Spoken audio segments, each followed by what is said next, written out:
ओम श्री साई राम।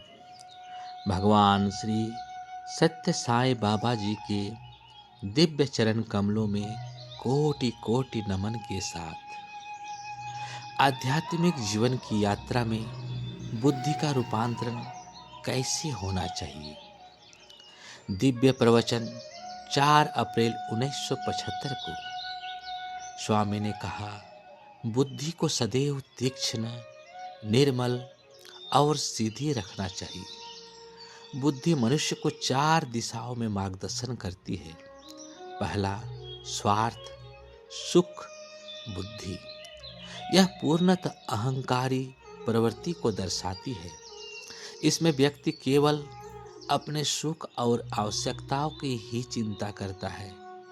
वह पत्नी और बच्चों तक के हित की भी परवाह नहीं करता और सबसे पहले अपने स्वार्थ की पूर्ति चाहता है। दूसरा, स्वार्थ परमार्थ सुख बुद्धि। इस अवस्था में व्यक्ति अपने सुख के साथ साथ दूसरों के सुख की भी कुछ विचार करने लगता है। यद्यपि स्वार्थ प्रधान रहता है, फिर भी दूसरों की खुशी के प्रति थोड़ी संवेदनशीलता उत्पन्न हो जाती है।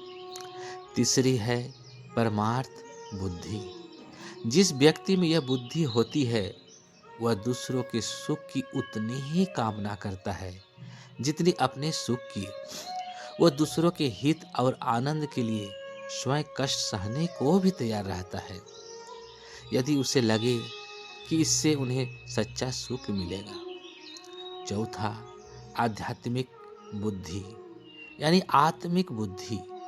यह बुद्धि मनुष्य को त्याग और सेवा के मार्ग पर निरंतर अग्रसर करती है, क्योंकि वही आध्यात्मिक उन्नति का एकमात्र साधन है।